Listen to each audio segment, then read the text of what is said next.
Good evening, everyone. My name is Klaus Sharadi, and welcome to AMA's AfroShan Live.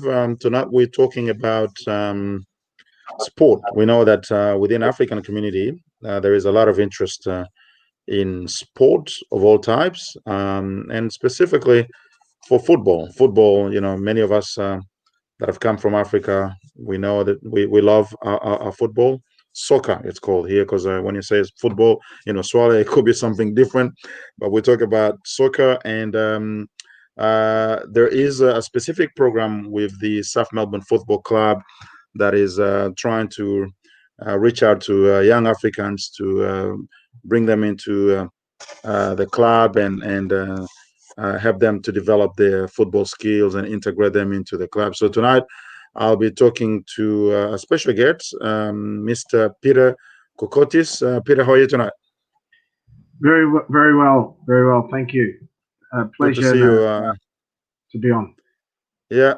How are you coping with all this COVID lockdown and everything else? A lot of planning, a lot of Zoom meetings, not a lot of football, unfortunately. It's been a horrible year. All right. Peter, you are the South Melbourne Football Club youth director. Tell us a little bit more about yourself and about the club, and then we'll talk about the program that you're running for the moment. Oh yeah, well look, my background, well, other than being a lifelong supporter of South Melbourne and lover of football worldwide, a FIFA licensed agent background. So I worked in the A League and in Asia with a lot of players. And I've been now. I ran as a general manager. I ran the club for 3 years, about 5-6 years ago, and now I'm on the board, and I run the youth portfolio. So I'm the youth director, which basically entails all the teams from under 21s down towards the to under 13s, and yeah, that's my role to hire the coaches and the technical director and to create a strategic direction for the club, which Sure. we're very ambitious with. Absolutely, that's good.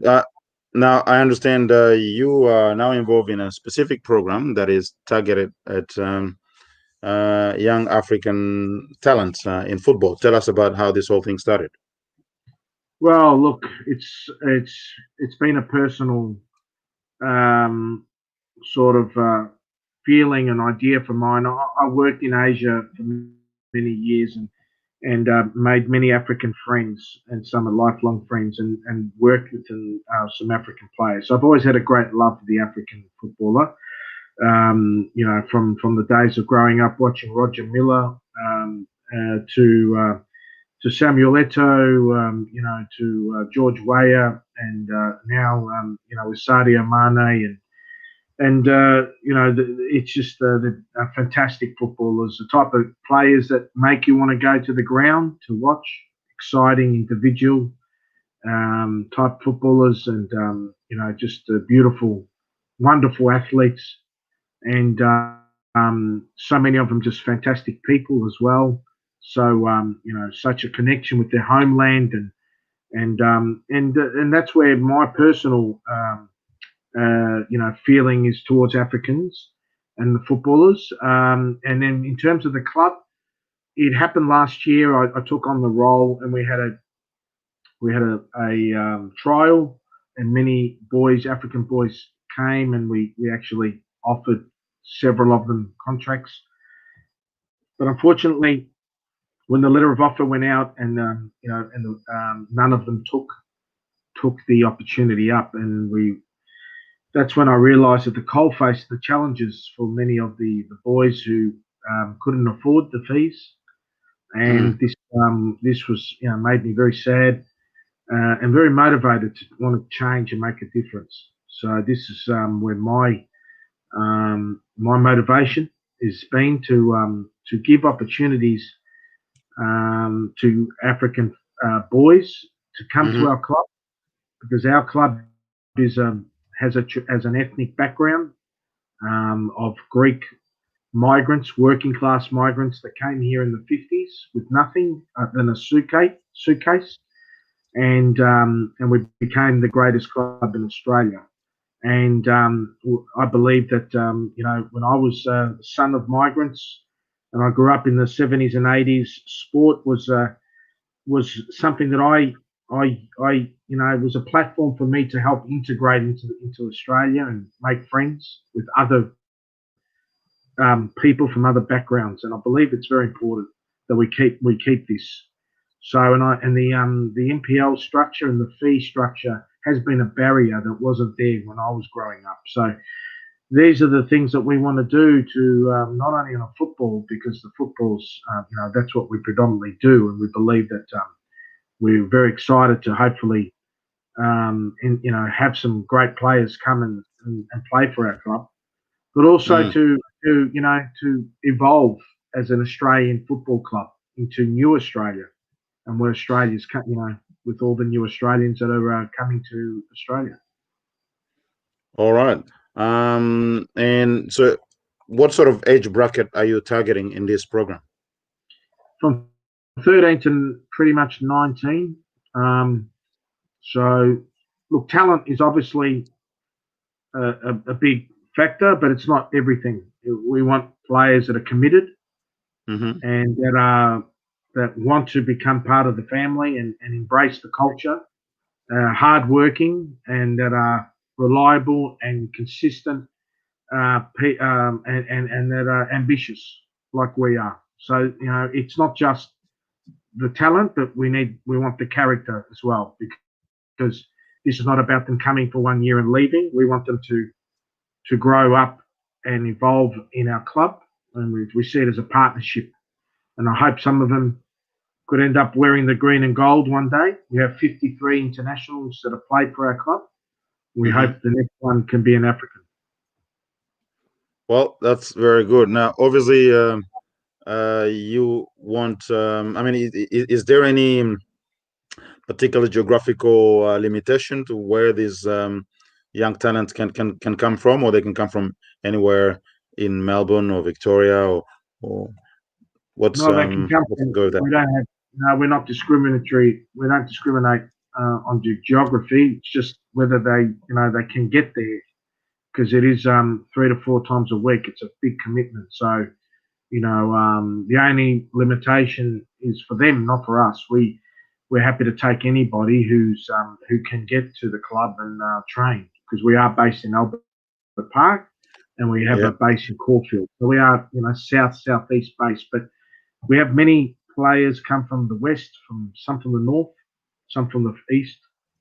So we're not a geographical club because of our history and our central location.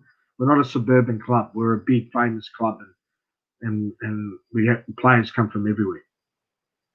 All right. So as I understand it, you're basically offering bursaries for these young people who are interested in soccer and who have a bit of a talent and who can demonstrate the commitment and determination to work with your club. That's what it comes down to, isn't it?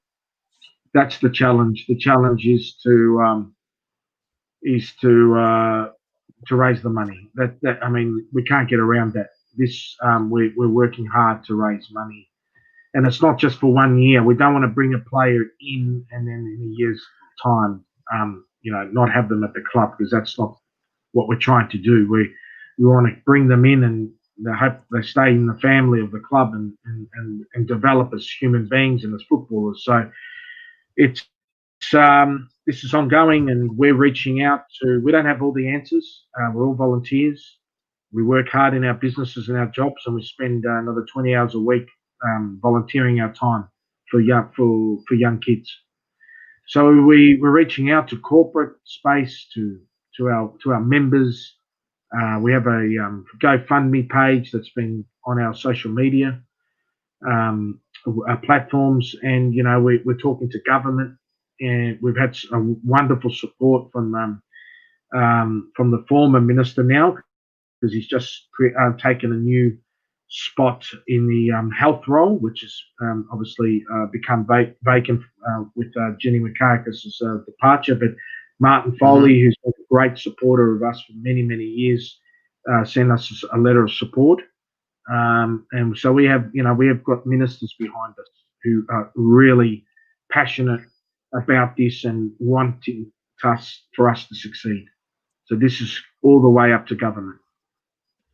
And I suppose there's good reason for this, for the government to support this initiative, because there's quite a lot of talent within the African communities, and much of that talent is not really capitalized enough because of a number of things, including, as you mentioned there, initially when you offer the opportunities to some of the young people, they couldn't take it because of the fees and everything. So if the government wants to invest a bit of money, and we see a lot of issues happening in the media about young people, going here and there and not being as doing things that are not quite orthodox, so to speak. And so if they are involved in sport and you give this opportunity, that will be a very, very good investment for the government to get these young people something that they can focus on and excel on and go back into leading a normal life and succeeding in their lives, isn't it? I completely agree. I'm biased, but I think it's the best money spent. There's so much money spent in so many areas, and the greatest waste is talent not being fulfilled, and so many of them don't get an opportunity. I believe is so important in so many areas. As a sportsman and as a football person, I just think that it's something we lack in terms of the type of footballer we have in this country, and we need to find that type of footballer, start developing it again.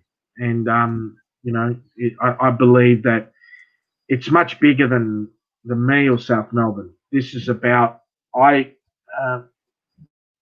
knowing the club and knowing the landscape of football in Australia.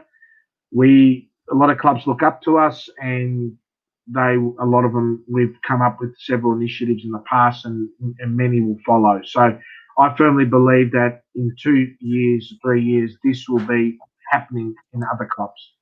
That this will be something that will be seen by us, and it's not. We're just one club.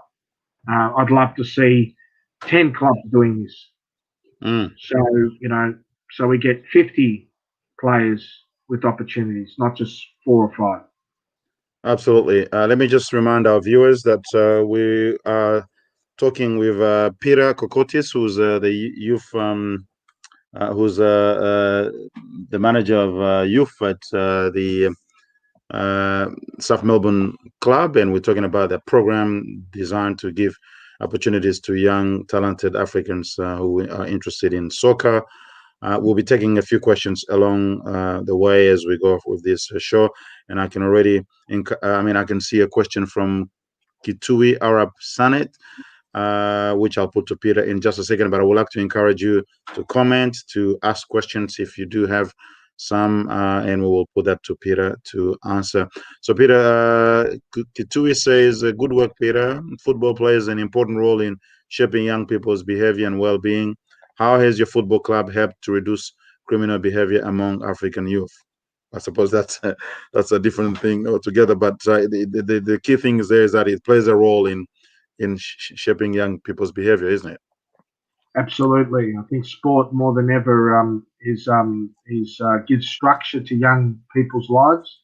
Yeah. It also builds character, because sport requires a lot of character it challenges you as a young person in ways that normal life doesn't, and it requires a commitment. It requires a lot of character, and I believe it gives people confidence. It gives them a purpose, and it gives them a chance to dream, and it allows them to really learn about themselves. And there's a lot of mentors and family and good people in football clubs that help develop young people. And let them shape, identify with themselves, and they learn so much about themselves.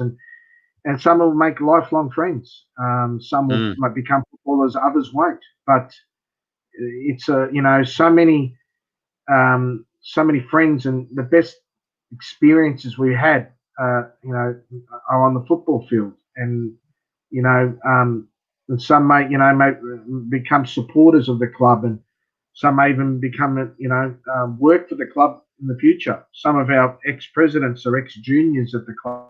Not everyone can become a footballer. Only the very mm. special. But I mean, look at me. I wasn't a professional footballer, but I created a life for myself in football. So it's hopefully that helps people go down the right road and not down the wrong road. Absolutely. Um, Now, what have you had a chance to meet with any of the African community leaders, especially those who are involved in sport or have sport program or anything like that so far? No, look, this has all been spawned, obviously late last year, but it's really gained momentum now, and we're in lockdown. Right? We can't can't barely leave our homes. So, unfortunately, I haven't, I'm reaching out to. I don't know a lot about the African community. Emmanuel Sakai, our Tanzanian coach, who I brought into the club, is our conduit at the moment. He's a outstanding person, a great coach, and a fantastic leader and innovator in the African community. And he's my conduit, but it is it's early days and it's a learning curve. I hope to have in a couple of years know all the people that are that are in the community, the African community, worth knowing, because that'd be fantastic. But at the moment, I can't say I have met any. No. All right.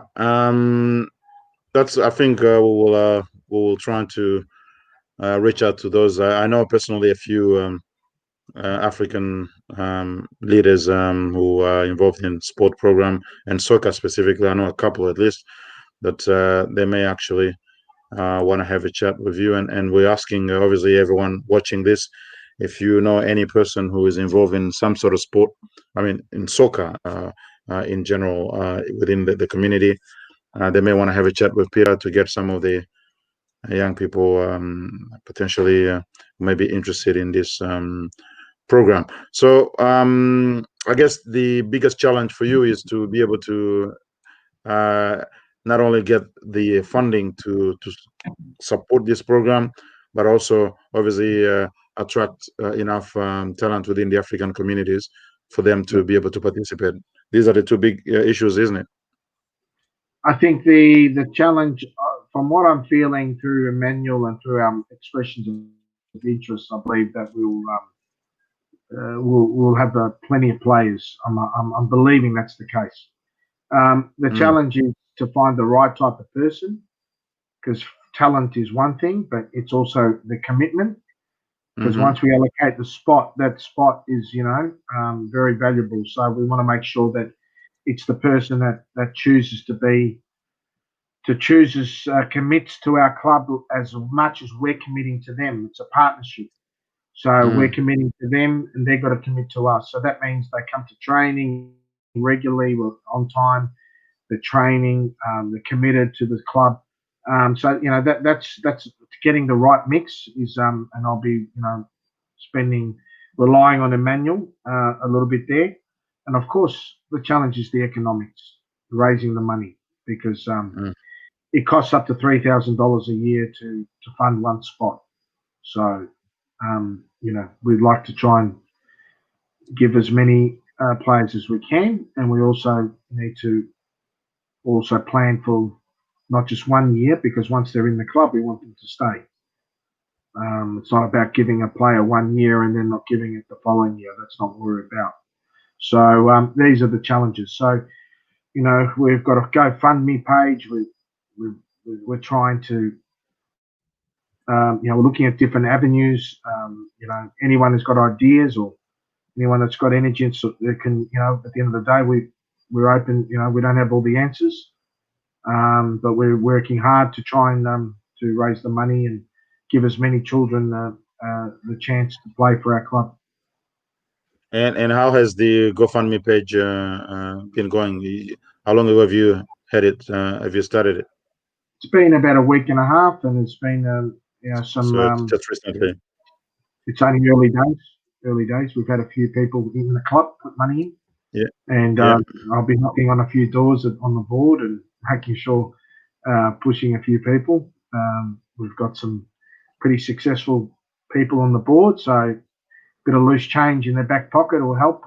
So everything helps. But anybody, even $50, anything helps. Everything helps. Many people make light work. The old saying. And what sort of amounts are you aiming? If I may ask. 30,000, if we could.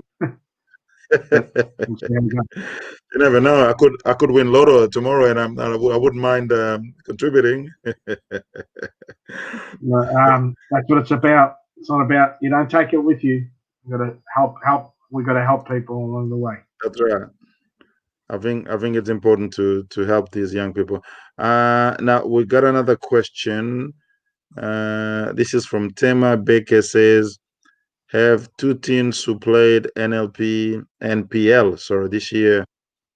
We live in Gippsland and the football opportunities are slim. Can your club have satellite clubs in the regional areas? Because at the moment soccer is metro city centered. Suppose that's a tough one, isn't it? We have, believe it or not, we've got some kids traveling from Geelong and Ocean Grove, but not Gippsland. Look, we have a plan.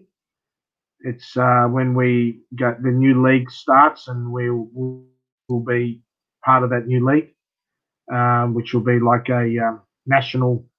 They're calling it the championship, which will be sort of a lot of the old clubs that were in the old national league. We want to have relationships with clubs that we can offer pathways for players. So, maybe then we can reach out to regional areas as well. But at the moment, it's not easy. Yeah. Good. Another question says, you seem passionate about football. What keeps you going considering your challenges? Love of the game, love of kids. It's nothing more joyful than watching kids realise their potential and playing the best game in the world. It's a universal language. I've been lucky to have spent time and done business in 4 different continents, and it's been an incredible glue. I've got friends all over the world, and football's it's been amazing for me. It's put me on an incredible journey for a kid that grew up in Bentley East. I never thought I'd have friends in Rio de Janeiro and Buenos Aires and Chengdu in China and Cameroon, and my African brother, one of my best friends is a Cameroonian that I met, befriended in Vietnam. His name is Edu Othon. Football is amazing, and it's how can you not love it? And South Melbourne is my club. It's in my DNA. I grew up as a 6-year-old in the stands with my father, and now I'm working in the club. It's the greatest privilege that I've ever had in my life. Good. Now, to your knowledge, is there any other club doing this sort of thing anywhere in Victoria or even Australia wide? No, I didn't. I didn't get this idea from anyone else. It's something that's come from me. But as I said, I think that many will follow, which is the South Melbourne way. We do set the scene, and many others follow because of the club that we are and that we've been, and that will give me no greater joy than seeing other clubs do this, because I think it has to happen. It can't be just segmented for a particular, particular class of people. It's not, soccer was never meant to be for, middle class only or upper, we've all heard stories of great players and they had a rag, a balls, a few rags and a couple of pineapples and they play a game on the beach. That's how beautiful the game is. You don't need much to play. We've lost our way a bit and we need to reach our, the net's got to get wider because the players that, come through, they come from different backgrounds and different socio-economic, areas. It's just we need to widen our net if we're going to get back to where we were when I was growing up. We were making semi-finals of World Youth Cups, twice, two times in a row. Who are we? A little country, little island. Not even. It's not even our most our favourite code. It's a secondary sport here, and we're competing against power nations, and we're making semi-finals. 1991, 1992, we made this 3 major tournaments in a row. We made the semi-final. In 91, in the World Youth Cup, 92 in the Barcelona Olympics, and 93 in the World Youth Cup, which we hosted. We made the semi-final. Because why?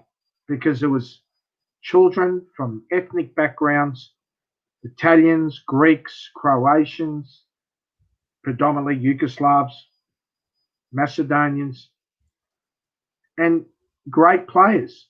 And they grew up humble. They grew up eating, sleeping with the ball, playing at the parks. And now we're nowhere near that anymore. We've lost our way. We can't even... sometimes we can't even compete in Asia now. It's very sad. So I suppose if this program succeeds, it could well be the start of a future investment in Australian soccer from the addition of the African in the multicultural mix that has been the foundation of the success of Australian soccer, isn't it? Oh, absolutely. I mean, you don't have to be a rocket scientist. Look at football all around the world. Look at France. Where do they get their players from? Where's Mbappe? Yeah. Mbappe. I mean, it's no doubt the athleticism is very gifted athletes. And the ones that make it, they're humble, they're hardworking, they're good people. Look at Sadio Mane. What an amazing human being he is. Look at Mohamed Salah. Wonderful people. This is what it's about. There's no doubt about it. We're limiting ourselves, and we need to widen the net. Absolutely. And I see a good opportunity for many of the African communities that have actually been calling for a bit more action from the government and the private sector as well to invest a bit more in terms of engaging young Africans for things that matter to them, and sports is one of them. This is an opportunity where they can partner with you to try to source the young people that would be interested in this and give them what is really a great opportunity, isn't it? Absolutely. I mean, look, I'd love to know what the African community is doing, what the leaders are doing. I'm sure they're doing some great work, but I'd love to know more. And if there's some I can meet, because I really would love to share off their ideas, their energy, because I'm sure that they're talking about this stuff all the time. I've no doubt that they're working with with different governments and trying to look and find this sort of thing. So hopefully I get a chance to talk to some people, and I'm sure I'm not the only one that's had this idea. And when you speak to, we speak with some of the authorities, the government or any in position of power that you've had a chance to speak to? I know you're still doing quite a bit because it's still an ongoing project. Do you get a sense that they actually understand the potential of these projects in terms of the outcome it can bring to many young Africans? Look, I think they do. I think, people that understand sport, as I said before, understand the quality. Obviously for government, it's sports a factor, but they obviously look at it on a deeper level and a more integrated level. It's also, cultural. It's they look at it as a society and the benefits, and so the government obviously have a lot of responsibilities, and they have limited resources, and they have so many people reaching out. So it's a matter of where the money should go, and we need to have a loud voice. We need to have a consistent voice, and we need to have a smart voice, so we can differentiate ourselves from the other people that are other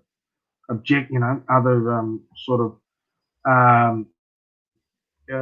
parties that are asking for money, and we need to be there. And obviously, that's the name of the game. Government's always spending money, but we've got to make sure that we can get a slice of that pie. And what sort of training specifically are you going to be giving to these kids? Just for those who may not necessarily be very familiar with how the whole thing works, how it's going to work. Tell us, run us through how these young people will be taken care of in the program. Look, we have a very ambitious program. I believe it's going to be cutting edge, first of its kind, and I explain how and why. Our program, firstly, you have to get your football, your development program right. So we have a exceptional technical director who has a pro license, an AFC pro license, which is the highest license that you can have in world football. You basically have the credentials to be able to coach a national team. There's only several in Australia, and we have Sinisa Kahajic, who is our technical director. Now we will our plan, our style of football will be integrated through every team. So it's not like most clubs where the coach goes and does what he likes and basically coaches off the cuff. Ours is integrated, planned sessions. There's a philosophy, there's a style. It's very modern. It's very based on the Klopp, the sort of German pressing energy, very athletic energy, a high energy based type football, pressing, as I said. So that'll be integrated, and all the coaches will be on the same page. But where we'll also be different, and that'll be our core program where all our teams will play that way. We'll have an academy. So basically, this will be more individualized work. So defenders, sort of work with defenders, midfielders work with midfielders, and forwards work with forwards. So we sort of we separate the different types of players, and we do specialized training that they need, because there's no doubt that forwards need to do specific type of training. So we'll have academy of work and different types of coaches that are skill acquisition based, and we'll have video analysis, and we're going to have report cards where we're going to analyze the actual game, and we will have specialized type of training, and some of that will be consultants that specialize in acceleration and power-based training, and so it's a very, very multi-layered program. It'll be first of its kind in the country. Okay, and do you think we could get the next Mbappe or Neymar from your club? One person says. Look, there's no doubt that there are players of that quality in all parts of the world. It's a matter of getting them at the right age, yeah, and teaching them and putting them in the right environment, and then giving the right pathways. And there's no doubt that we're an island, we're isolated, we're far away from the real football markets. But we will have, through my agent's background, we'll have the best pathways to Europe going around, because for 20 years I've worked as an agent, and we will players that work in our club will have the opportunity to get, if they're good enough, we will offer them whatever their talent or whatever ceiling their talent allows. We will give them the opportunity. There's not many clubs that can offer that, and we will be. Now, from my experience in some of the programs, including sports program in the community, some of the issues that have been identified before is that even when you have children who are actually quite talented and they're interested in the sport, but you can run into difficulties such as where the parents, for example, who are supposed to assist in that whole process, because in the Australian environment, the parents do a lot. They have to taxi these kids to the games and all that sort of thing. And now the mechanics of that is not always easy within some of the communities. Have you thought of how that can potentially affect the program, and how potentially you can help to address that sort of thing? Yes, I have actually, because obviously, and I touched on it before. I touched on reliability, because there's no use giving a position, allocating a position and funds to someone, and then halfway through they stop coming. That would be a disaster. Spending that, using that space and money for someone that could have taken that spot. So, yeah, look, we hope that the family can support the child. We'll be looking for that. It's very important to understand the family, not just the player, but the family, because it is a team effort. And look, if the child is at a certain age and can come, we may have some carpools depending on where they live, or some might be able to take transport with Myki cards if they're at a certain age. But yeah, look, there's no doubt family plays a huge role, and kids aren't just living around the corner. Let's be honest here. They're traveling significant distances. So, yeah, that is a challenge. And we'll be very carefully deciding, who that, making sure that the people that are offered these positions have the capacity to attend, reliably through the course of their time at the club. All right. Well, we're kind of approaching the end of the show. We still have a few minutes. I'll probably just going to ask you to, suppose, say, your message, convey a message to the audiences about the importance of this program, and how you would like to the people who may be watching us from the community, who have some capacity, or who know other individuals in the community who may be helpful in contributing to the success of this program, to be able to make contact with you and assist you in the whole process. Yeah, thank you. Thanks for the opportunity to finish off like that.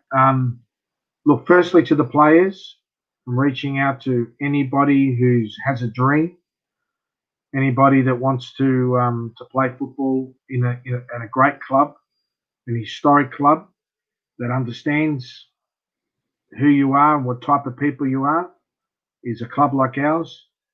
Our Australian international list has got an amazing group, different ethnic backgrounds, from Greeks to Italians to Turks to Maltese, to British to Scottish. So we embrace everybody. So if you do have a dream and you believe you're talented, please get in contact with us.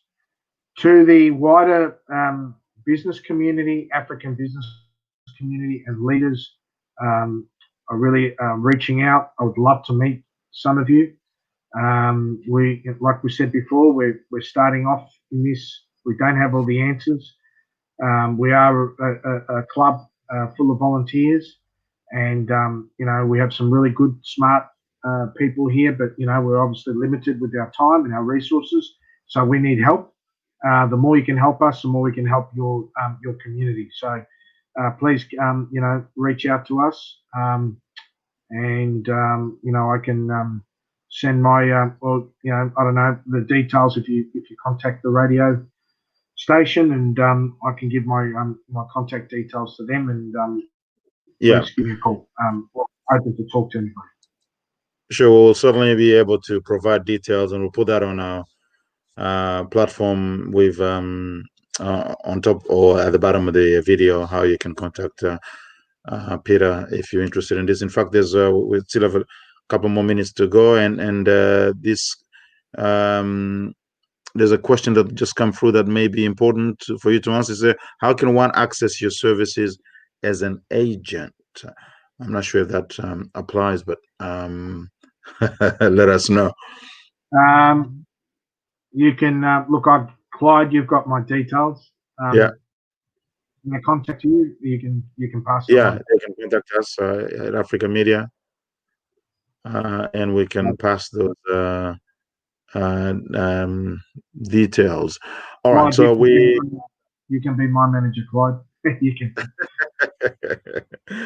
I wouldn't mind, if I can contribute to getting kids off the street and into a program that gives them a chance to, display what they have as talent and succeed and be successful in what they like. I'll be more than happy to assist. And Africa Media Australia obviously is a platform to help bring those, the links to connect different parts of the community, because we are one big Australian community, and we need to connect for programs and things that matter and that give most of especially those of the vulnerable groups a chance to do something and show some successful skills they have. So Peter Kokotis, I want to thank you for your time to Africa Media Australia today.